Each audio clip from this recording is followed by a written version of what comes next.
O Flamengo se impôs, controlou grande parte do jogo, errou menos do que o normal e conseguiu uma goleada para cima do União La Calera pela Libertadores. Hoje a gente vai fazer uma análise tática de como foi essa partida.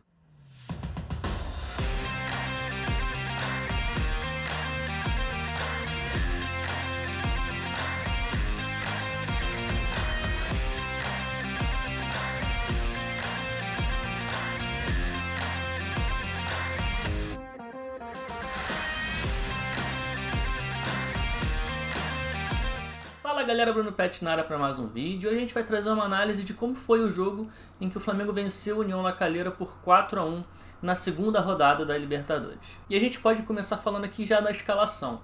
O Rogério ele manteve mais uma vez o Arão como zagueiro, manteve mais uma vez o Diego como volante. E apesar de grande parte da torcida não gostar muito dessa escalação e criticar muito essa formação tática do Rogério Ceni, ela vem mostrando evolução e ela vem melhorando jogo a jogo, principalmente no aspecto defensivo. Já a União La Calera utiliza uma formação tática bastante peculiar, que não é mais comum hoje em dia no futebol. Ela foi uma formação muito utilizada, principalmente no Brasil e em outros lugares do mundo também, mas principalmente na década de 90 aqui no Brasil é uma escalação que era muito utilizada, que é o 4-4-2 em losango, com um volante, dois meias por fora, um camisa 10 por trás de uma dupla de ataque lá na frente. E a minha preocupação antes desse jogo era justamente por conta dessa formação do União La Calera, porque essa formação de 4-4-2 em losango normalmente gera muito jogo pelo corredor central, ou seja, por dentro, porque tem dois interiores que jogam mais por dentro, tem o camisa 10, tem a dupla de ataque, então normalmente times que jogam nessa formação, eles geram muito jogo pelo centro do campo.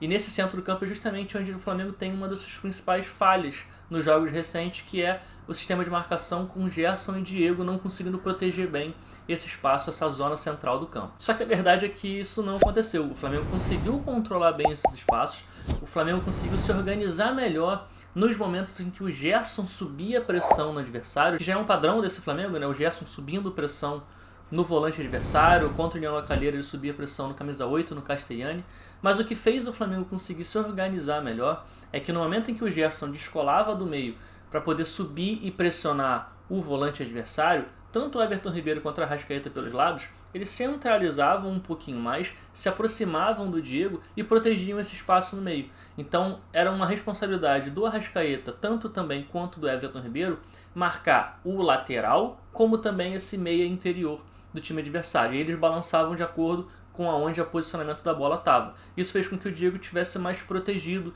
e tivesse que proteger um espaço apenas contra o camisa 10 deles, que é o Jason Vargas. Então a gente não viu o Diego tendo que cobrir um espaço muito grande de campo, como foi em outras partidas, ou o Diego ficando em inferioridade numérica contra 2, 3 adversários. Isso não foi muito visto durante o jogo, porque o Flamengo conseguiu se organizar melhor defensivamente nesse jogo. E fica muito evidente reparar essa boa marcação do Flamengo na zona central quando a gente olha para a frequência de onde o União La Calera utilizou para atacar o Flamengo, ou seja, quais corredores eles usaram, o esquerdo, o central ou o direito. E fica muito claro que eles usaram muito mais os corredores externos do que o corredor interno. A gente vê pelo tamanho das setinhas, quanto maior a setinha, mais esse corredor foi utilizado. A gente vê que a setinha do corredor central, ela está pequena porque o Flamengo conseguiu proteger bem esse espaço, e por mais que a formação tática do La Calera seja uma formação que priorize e gere muito jogo por dentro, o Flamengo conseguiu controlar bem esse jogo por dentro que o União La Calera poderia colocar para cima do Flamengo. E esse bom sistema de marcação do Flamengo, que estava funcionando, fez com que o Flamengo conseguisse controlar o jogo.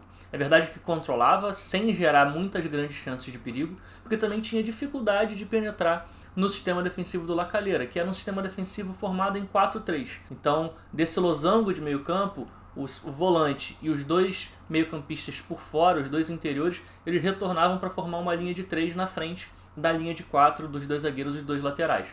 Então o Flamengo tentava forçar também o jogo por dentro e acabava não conseguindo encontrar muito espaço, porque essa linha de 3 meio-campistas ela conseguia balançar e conseguia proteger muito bem, principalmente o corredor central. Então os espaços que o Flamengo poderia encontrar com mais facilidade eram justamente do lado oposto da bola, fazendo uma virada de jogo mais comprida. Então o Isla volta e meia aparecia sozinho, aberto lá do outro lado. O próprio Gerson teve a oportunidade que também apareceu sozinho do outro lado. Só que o Flamengo não conseguia fazer essa virada de jogo rápida, não conseguia fazer um lançamento rápido que encontrasse um jogador livre lá do outro lado, porque essa linha de 3 no meio campo do União La Calera, ela não teria tempo de balançar e proteger o outro lado se essa virada de jogo fosse um pouco mais rápida. Só que o Flamengo estava trabalhando em alguns momentos a bola até com certa morosidade, com pouca velocidade, e dava tempo desse sistema defensivo dos blocos de marcação do União La Calera balançarem de um lado para o outro e conseguirem se proteger. Só que do meio para frente esse time do Flamengo é muito acima da média, é muito diferente. E mesmo forçando o jogo por dentro, numa troca de passes muito rápida e muito bacana e muito interessante entre Arrascaeta e Gerson, o Arrascaeta acabou conseguindo receber dentro da área livre de marcação. O detalhe nesse gol que eu acho importante é a movimentação sem bola do Bruno Henrique. O Bruno Henrique não encostou na bola nesse ataque do Flamengo, nessa ação ofensiva do Flamengo, mas ele foi importante para fazer com que o Arrascaeta recebesse livre. Por quê? Se a gente vê aqui lance a lance, a gente vai ver que no momento em que o Arrascaeta dá o passe para o Gerson e a bola chega no Gerson, o Bruno Henrique ele começa a querer atacar e procurar a profundidade. No momento em que ele ataca a profundidade para de repente receber um passe em profundidade, fazendo essa movimentação sem a bola, ele consegue arrastar o lateral direito do União La Calera. E ele gera esse espaço, esse buraco nas costas do lateral, que é justamente o espaço onde o Arrascaeta também vai atacar e vai receber o passe do Gerson livre de marcação para poder cruzar para o Gabigol, e o Gabigol consegue colocar para dentro. Então, mais uma vez, eu ressalto aqui, não é a primeira vez que eu falo aqui nos meus vídeos, que a movimentação sem bola no ataque, ela é muito importante, tão importante quanto as movimentações com bola. Bom, e logo depois do gol do Flamengo, o União La Calera começou a se expor um pouco mais, a atacar com mais gente. E não demorou muito, o castigo veio a cavalo, por mais que tenha sido corajosa essa opção do técnico do União La Calera de se expor e atacar um pouco mais e tentar agredir mais o Flamengo, deixou o time muito exposto. E aí numa transição defensiva bem ruim do União La Calera, bem estranha, onde tinham 8 jogadores do União La Calera no campo de ataque, os 2 laterais atacando ao mesmo tempo, bem altos em campo. O Everton Ribeiro consegue fazer a recuperação da bola e o Flamengo faz um contra-ataque de insuperioridade numérica com 3 jogadores contra só 2 jogadores do União La Calera, que eram os 2 zagueiros. E em determinado momento, inclusive, esses 2 zagueiros abordam muito mal o contra-ataque. Eles os 2 vão para cima do Bruno Henrique, que era o jogador que tinha a bola, e deixam tanto o Gabigol quanto o Arrascaeta livre. E o Arrascaeta recebe o passe e consegue fazer o segundo gol. E parecia que o jogo estava se encaminhando para ser um jogo tranquilo para o Flamengo. Até que vem o segundo tempo e o Flamengo parecia um time desatento e desconcentrado. Isso fez com que os espaços começassem a aparecer e fez com que o União La Calera crescesse muito, inclusive, na partida. Não teve nenhuma alteração tática muito mirabolante que o técnico do time chileno tenha feito para poder fazer com que o time melhorasse tanto assim em campo. Então eu acredito que realmente tenha sido muito mais uma desconcentração e uma desatenção da equipe rubro-negra, que entrou no segundo tempo meio desligada. Então o La Calera começou a pressionar mais alto o Flamengo, conseguiu até recuperar algumas bolas no campo de ataque, inclusive a origem do gol do La Calera é uma roubada de bola no campo de ataque, depois eles voltam para construir desde trás, mas eles pressionam alto, conseguem pressionar o Everton Ribeiro, recuperam a bola, voltam lá atrás e aí depois acaba saindo o lançamento para o gol. E nesse lance fica bem claro como o Flamengo ficou desatento. Primeiro, o Bruno Henrique sem dar nenhuma pressão na bola, marcando de forma muito distante, dando espaço para o lateral do La Calera fazer esse lançamento. Segundo, é a linha de defesa do Flamengo. Aparentemente, todos eles estão bem orientados com o corpo, eles estão posicionados, orientados em direção ao seu próprio campo, porque pode vir um lançamento lá de trás. Só que eles não estão em posição de expectativa. O que é posição de expectativa? Eles parecem não estar prontos para correr para trás, efetivamente. Eles estão bem orientados, mas se você reparar no espaçamento dos pés, na colocação dos pés, você vai ver que o atacante do La Calera ele já está com os pés abertos, já projetado, pronto para correr para trás. E na linha de defesa do Flamengo, o Bruno Viana até está mais ou menos assim, mas o Arão e o Isla não. Eles estão com os pés muito mais colados, muito mais juntos. Isso dá menos tração para quando eles tentarem explodir para correr para trás. Então esses pequenos detalhes fizeram com que o atacante do La Calera saísse na cara do Diego Alves completamente livre, porque nenhum dos zagueiros conseguiram acompanhar esse ataque à profundidade do atacante por conta dessa desatenção na orientação corporal, nessa posição de expectativa que os zagueiros e os defensores do Flamengo tiveram. Chegou ao ponto, inclusive, desses primeiros 10 minutos aí do segundo tempo, nesse recorte, a gente viu que o União La Calera chegou a ter 70% de posse de bola nesse primeiro recorte do segundo tempo, nessa primeira metade do segundo tempo. O Flamengo só conseguiu botar a bola no chão, conseguir segurar mais a posse da bola na segunda metade do segundo tempo. Isso fica bem claro quando a gente olha para a quantidade de passes realizados pelo Flamengo nesses recortes de cada 15 minutos. A gente vê que há uma diferença muito grande da primeira metade do segundo tempo para a segunda metade do segundo tempo. Dos 45 aos 60 minutos, o Flamengo conseguiu trocar só 33 passes,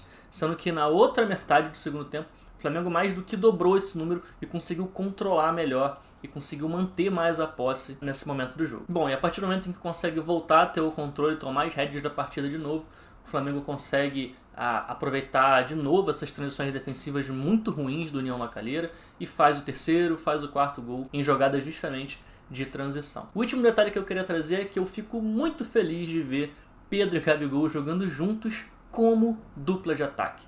O Rogério colocou, mesmo que ali só por 10 minutos, 12 minutos, esses dois caras para jogarem juntos como dupla de ataque. E por que isso me deixa muito feliz? Porque para mim Pedro e Gabigol são dois jogadores que se complementam, que têm características complementares. E eles como dupla de ataque, para mim, é a melhor maneira de você conseguir potencializar os dois em campo jogando juntos ao mesmo tempo. Então eu fico muito feliz, inclusive o gol do Pedro é uma coisa assim que, meu Deus do céu, um negócio absurdo que ele fez.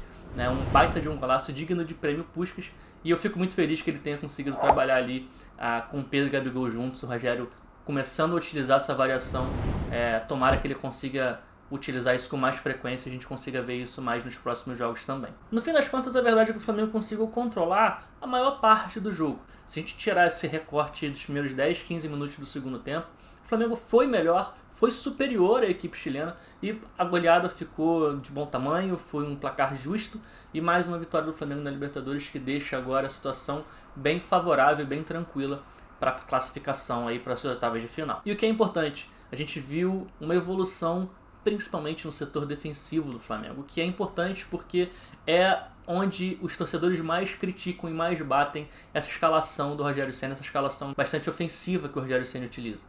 Há muita crítica em relação ao equilíbrio desse Flamengo. E é claro que ainda está longe de estar perfeito. O Flamengo ainda não é um time 100% equilibrado. O Flamengo é um time que ainda apresenta erros. Mas a gente está vendo que contra o Vélez já houve uma evolução. Agora contra o La Calera houve mais uma evolução ainda. E é importante a gente ver que o time está evoluindo. Porque ainda está em início de temporada e a tendência é que com essa evolução, se ela continuar caminhando, é que esse time melhore cada vez mais. É claro que eu também não acho que essa escalação vai ser a ideal para jogar contra todos os adversários que o Flamengo vai enfrentar na temporada. Acho que em alguns momentos ele vai ter que utilizar o Arão como volante, vai ter que colocar dois zagueiros de ofício para jogar ali atrás, mas a verdade também é que essa escalação cada vez mais está conseguindo funcionar melhor e ser mais equilibrada dentro das partidas. Então é isso, galera, não se esquece de comentar aqui embaixo o que você achou sobre o jogo, dar a sua opinião, que a gente consegue entrar num bate-papo bacana aí com mais profundidade sobre essa partida.